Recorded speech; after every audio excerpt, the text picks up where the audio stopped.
This is really heartbreaking. You know, Hamas could release the hostages now. It could have released them yesterday. It could have released them on October 7th. And every moment that it chooses not to release those vulnerable little children is a moment that it continues to psychologically terrorize these children's families. You know, we're hoping that at least tomorrow we can start to bring to an end the nightmare of some of these most vulnerable hostages, the over 30 children Hamas has been holding incommunicado. They've been holding them in the dark, and they've been keeping their families in the dark. Their families know nothing about their condition, physically, mentally, emotionally. You know, maybe even worse, these children don't know what has happened to their families, what happened to them on October 7th. This is little Abigail. She's 3. She was orphaned. Does this little girl who's been held in a tunnel for 50 days know she's an orphan? What does it mean for a 3-year-old girl to know that she's an orphan? This hostage crisis is intensely personal for everyone in Israel. We're a small country. Everyone knows someone who has had someone stolen from them. And we're hoping to begin bringing back our stolen children, bring back those hostages. And we're committed to the pledge that we will bring all of them back, and there will be no one left behind. What caused the delay? It appears that Hamas is determined to psychologically terrorize us. Hamas could have released these hostages long ago. It didn't have to take them hostage in the first place. You know, these children have I the most understand horrific that, Mr. circumstances. Levy. What caused the delay? Why are we not seeing them today? What's caused the delay? At the moment, the talks are ongoing, and this is a very sensitive situation, so I have to be careful what I say. And I hope that we can begin to release the first batch tomorrow and get them out of the Hamas-held dungeons that they've been held in.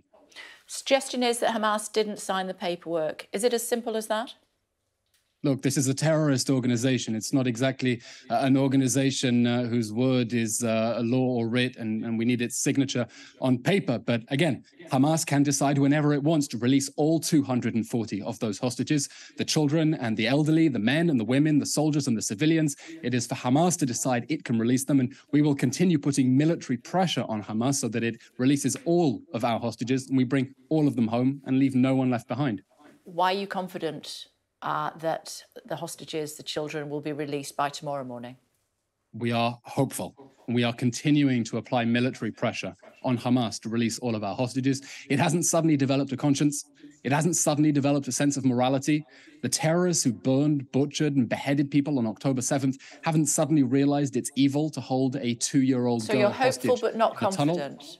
We are hopeful. Okay, but not confident at this stage.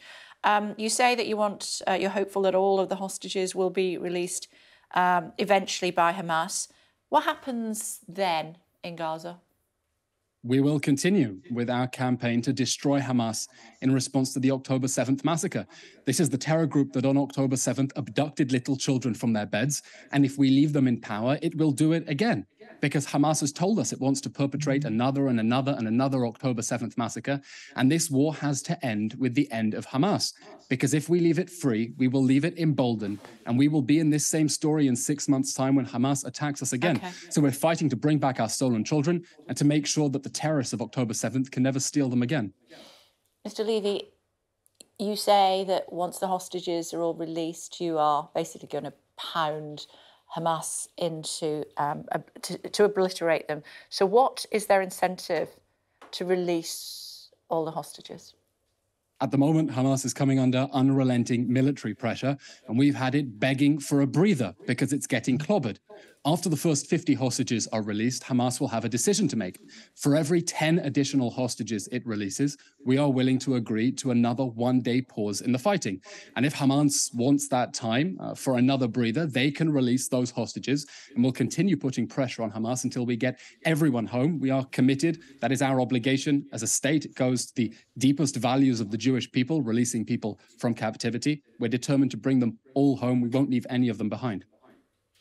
I was speaking to a hostage negotiator this morning. He made the comparison between the 50 hostages that Hamas has promised to release, as opposed to the 150 prisoners that are Palestinians that Israel has said that it will release. And he made the comparison between the numbers and the fact that does Israel not think that Palestinian lives are valued as highly as Israeli lives?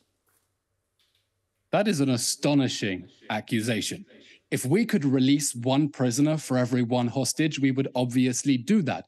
We're operating in horrific circumstances. We're not choosing to release these prisoners who have blood on their hands. We are talking about people who have been convicted of stabbing and shooting attacks. Notice the question of proportionality doesn't interest Palestinian supporters when they are able to get more of their prisoners out. But really, it is outrageous to suggest that the fact that we are willing to release prisoners who are convicted of terrorism offenses, more of them than we are getting our own innocent children back, somehow suggests that we don't care about Palestinian lives.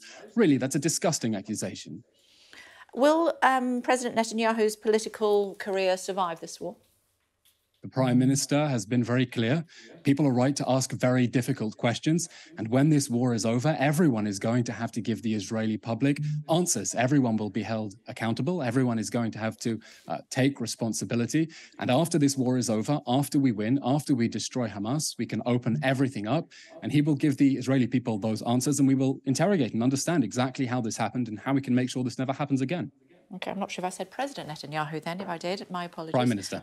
He is the Prime Minister, of course, at the moment. For how much longer, we don't know at this stage. What about aid? What are we going to do about aid? We're talking to the International Red Cross in just a few moments' time. We need to get aid into Gaza.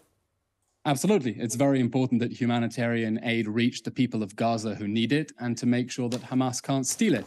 Our position has been very consistent from the beginning. We want as much food, water, medicine and shelter going to the people of Gaza in a way that makes sure Hamas can't exploit those trucks in order to rearm and refuel. We've more than doubled our capabilities to inspect those trucks to make sure Hamas isn't exploiting them to smuggle in weapons. We know there have been logistical constraints on the part of the international agencies in Gaza that are supposed to receive that aid.